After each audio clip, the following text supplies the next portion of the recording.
ఓం నమ శివాయ. ఓం నమో నారాయణాయ. ఓం శ్రీ స్వర్ణాకర్షణ కాల భైరవాయ నమో నమ. నరదృష్టి నివారణ కాల భైరవాయ నమో నమ.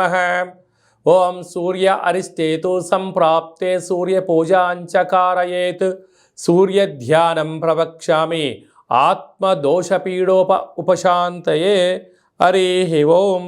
మా ఛానల్కి స్వాగతం. చూస్తున్న వీక్షకులకు ప్రేక్షకులకు ప్రియ కాళభైరవ భగవద్బంతులకి స్వాగతం పలుకుతూ మమ్మల్ని ఎంతగానో ఆదరిస్తూ ఉండబడినటువంటి ప్రియ సోదరీమణులకు అందరికీ కూడా సనాతన ధర్మ వీక్షకులకు సంరక్షకుల అందరిపైనను రథసప్తమి అనగా సూర్యుడి యొక్క జయంతి సందర్భంగా అందరికీ నిండు నూరేళ్ల ఆయురారోగ్యాలను ప్రసాదించాలని, ఎవరికి కంటి సమస్యలు, దేహ సమస్యలు, ఆత్మ సమస్యలు, అనారోగ్య సమస్యలు వాళ్ళకు రాకుండా సంపూర్ణ ఆయురారోగ్యాలు ప్రసాదించాలని సూర్యభగవానుని వేడుకుందాం. 16వ తారీఖు 2వ నెల 2024 నుండి 29/2/2024 వరకు పుట్టినటువంటి వారందరికీ కూడా ముందస్తుగా జన్మదిన శుభాకాంక్షలు. గతంలో వివాహం చేసుకున్న వారికి వివాహ వార్షికోత్సవ శుభాకాంక్షలు. ద్వాదశ రాశుల్లో గ్రహ గమనాన్ని ఒకసారి వీక్షింపచేద్దాం. మేషరాశిలో గురు సంచార స్థితి, కన్యరాశిలో కేతు సంచార స్థితి, మకర రాశిలో కుజుడు, బుధుడు మరియు శుక్ర సంచార స్థితి, కుంభరాశిలో రవి మరియు శని సంచార స్థితి, మీనరాశిలో రాహు సంచార స్థితితో ద్వాదశ రాశులలో గ్రహ గమనాలు ఫిబ్రవరి ద్వితీయార్థంలో ఈ విధంగా ఉన్నాయి.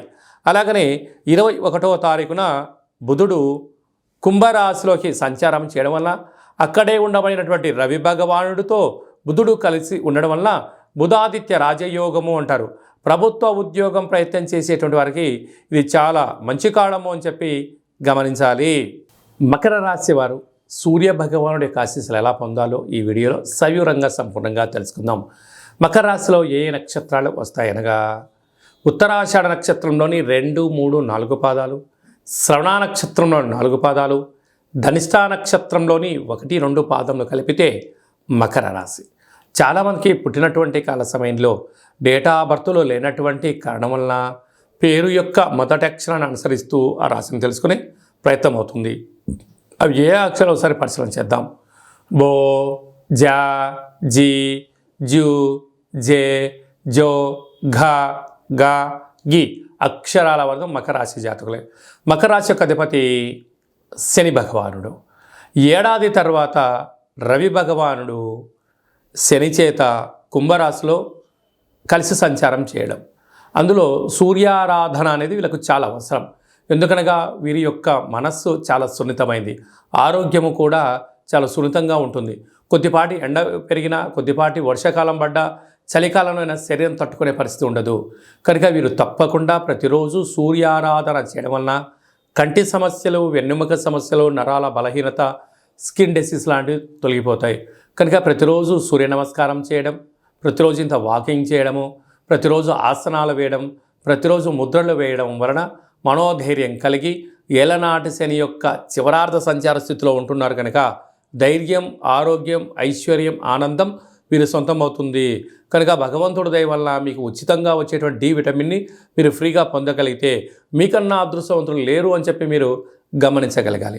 అలాగే రాశిలోనే కుజుడు, బుధుడు, శుక్ర సంచార స్థితి కారణం వలన, కుజదోష ప్రభావం కారణం వలన మీ జన్మ నక్షత్రం రోజున అష్టమి పూర్ణిమ తిథిలందున మౌనంగా ధ్యానంగా ఉండే ప్రయత్నం చేయండి.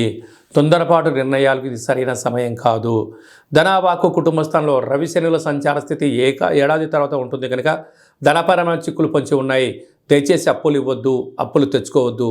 అన్నదమ్ములతో, అక్కాచెల్లెలతో ప్రేమపూర్వకంగా ఆధ్యాత్మికంగా ఉండే ప్రయత్నం చేయండి.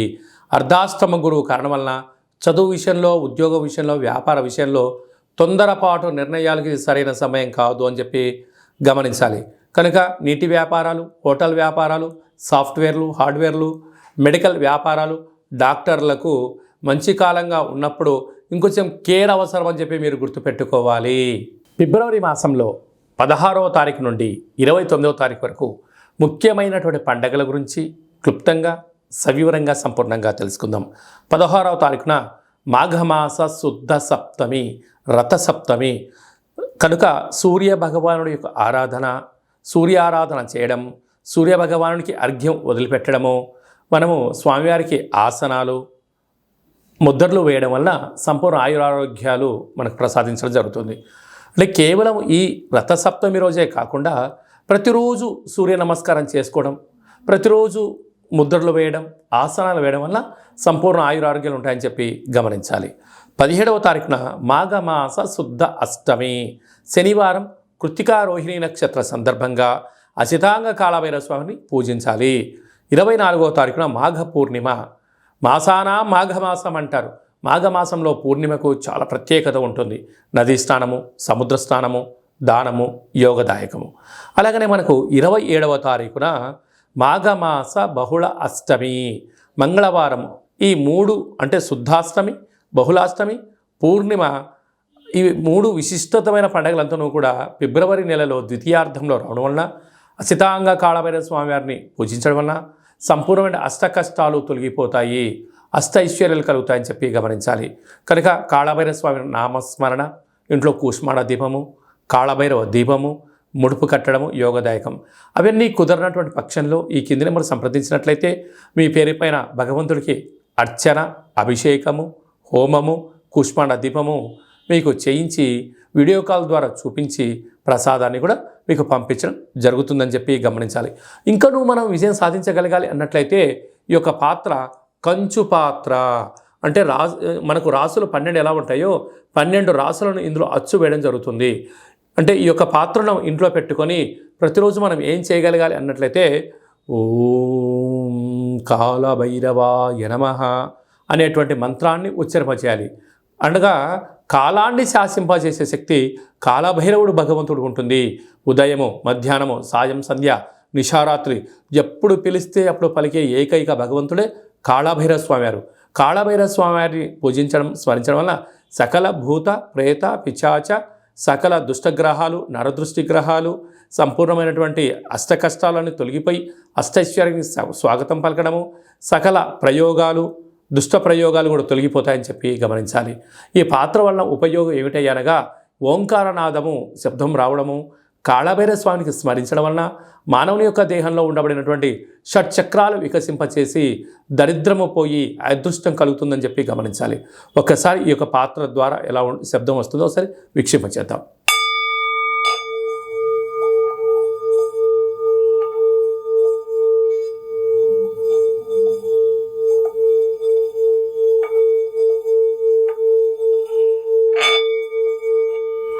ఇలాగా ఓంకార శబ్దాన్ని మనం చూసాం. అలాగా శబ్దద్వైతం వలన సకల అష్టకష్టాలు తొలగిపోతాయి, అష్టైశ్వర్యాలు కలుగుతాయని చెప్పి గమనించాలి. ఈ యొక్క కంచు పాత్రతో పాటి ఒక కాళభైరవ స్వామి యొక్క పిరమిడు, డాలరు, కంకణము, విగ్రహము, అలాగనే మీకోసం ప్రత్యేకంగా కాళభైరవ హోమాన్ని ప్రత్యక్ష ప్రసారంగా వాట్సాప్ కాల్ ద్వారా చూపించి మీకు అందజేయడం జరుగుతుంది. మీ పేరు పైన కూష్మాండ దీపం కూడా పెట్టడం జరుగుతుంది. ఆసక్తి గలవారు ఈ కింది నెంబర్ని సంప్రదించవచ్చు. అలాగే మీ వ్యక్తిగత జాతకం తెలుసుకోవాలనుకుంటున్నారా? మీరు పుట్టినటువంటి తేదీ, నెల, సంవత్సరం, పుట్టిన సమయం రాసి పంపించినట్లయితే 100 సంవత్సరాల జాతకాన్ని రాసి పంపించి మీరు పుట్టినప్పుడు గ్రహ గమనాలు ఎలా ఉన్నాయి, ప్రస్తుతం ఎలా ఉంటున్నాయి, రాబోయే కాలం ఎలా ఉంటున్నాయో సవివరంగా సంపూర్ణంగా మీకు తెలియజేయడం జరుగుతుంది.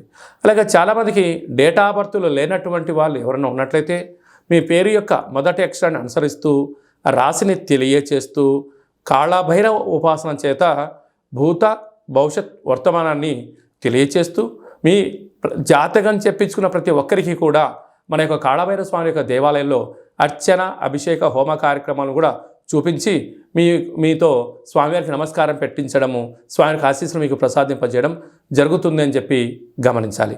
ఆసక్తి గలవారు అపాయింట్మెంట్ తీసుకొని సంప్రదించగలరు. అలాగే మీ అబ్బాయికి కానీ అమ్మాయికి కానీ ఎంత ప్రయత్నం చేసినా వివాహం అవ్వడం లేదా, ఎందుకు అవ్వట్లేదో తెలుసుకొని వచ్చినటువంటి జాతకము, వధూవరుల జాతకాలు, జాతక పొంతన చూసి వీరికి వివాహ యోగము, సంతాన యోగము, ఎలాంటి యోగాలు ఉన్నాయో తెలియజేయడం జరుగుతుంది. అలాగే గతంలో వివాహమైన దంపతులు తరచూ గొడవ పడుతున్నారా? వారి జాతకంలో కానీ పేర్లో కానీ ఏమైనా స్వల్పమైన మార్పులు చేయడం వలన వాళ్ళు పార్వతీ పరమేశ్వరులాగా కలిసి ఉండేటువంటి ఆధ్యాత్మిక సలహాలు, సూచనలు కూడా ఇవ్వడం జరుగుతుంది. అలాగనే మీకు అబ్బాయి కానీ అమ్మాయి కానీ పుట్టినప్పుడు ఎలాంటి పేర్లను పెట్టాలో మీకు తెలియజేయడం కూడా జరుగుతుంది. చాలామందికి కాళభైరవ మంత్ర సాధన ఎలా చేసుకోవాలి, కాళభైరవ స్వామికి ఆశీస్సులు ఎలా పొందాలి అనుకుంటున్న వారందరికీ కూడా మన యొక్క దేవాలయంలో కాళభైరవ స్వామి యొక్క మంత్ర ఉపదేశం ఇవ్వడము, కాళభైరవ స్వామి యొక్క ఆశీస్సులు ఎలా పొందాలో సవివరంగా సంపూర్ణంగా తెలియజేయడం జరుగుతుంది. అనేక మందికి మీరు పుట్టినటువంటి రోజున, మ్యారేజ్ డే రోజున మీరు అర్చన అభిషేకం చేయించుకోవాలనుకుంటున్న వారందరికీ కూడా మన యొక్క కాళభైరవ స్వామి యొక్క దేవాలయంలో మీ పేరు పైన స్వామివారికి అభిషేకము, అర్చన, కాళభైరవ హోమం కూడా చేయించడం జరుగుతుంది. అలాగే అన్నప్రసాద వితరణ కూడా చేయడం జరుగుతుంది. ప్రధానంగా అందరికీ వ్యక్తిగత నరుడు యొక్క దృష్టికి నల్లటి నాపర ఎలా బద్దలు అవుతుంటుందో మీ అందరికీ కాళభైరవ స్వామి వారి యొక్క రుద్రాక్షని మీకు నరదృష్టి నివారణ ప్రసాదంగా పంపించడం జరుగుతుంది. కనుక ఆసక్తి గలవారు ఈ కిందములు సంప్రదించి నరదృష్టి రుద్రాక్షను సంపాదించి ఆ యొక్క దుష్టగ్రహాన్ని దూరం చేసుకొని అదృష్ట లక్ష్మికి స్వాగతం పలకగలరు. అందరిపైనను కాళభైరవ స్వామి యొక్క ఆశీస్సులు, అసితంగా కాళభైరవ స్వామికి ఆశీస్సులు ఉండాలని కోరుకుంటూ ఆశీర్వచనం. ఓం కాళకాలాయ విద్మహే కాళాతీతాయ ధీమహి తన్నో శ్రీ స్వర్ణాకర్షణ కాళభైరవ ప్రచోదయాతు. అందరికీ నరదృష్టి నివారణ కలగాలని, అందరికీ చల్లని చూడు ప్రసాదించాలని కాళభైరవ స్వామి వేడుకుందాం. ఈ వీడియో మీకు నచ్చినట్టయితే లైక్ చేయండి, షేర్ చేయండి, మా ఛానల్ని సబ్స్క్రైబ్ చేసుకోండి, పైన ఆల్ అనే బటన్ కూడా తెలియచేయండి. ఈ భక్తి సమాచారాన్ని మీరు ఎవరి గురించి ఆలోచన చేస్తున్నారో, మీ క్షేమం గురించి ఎవరు ఆలోచన చేస్తున్నారో ఈ భక్తి సమాచారాన్ని చేరవేసి కాళభైరవ స్వామికి ఆశీస్సులు కూడా పొందగలరు.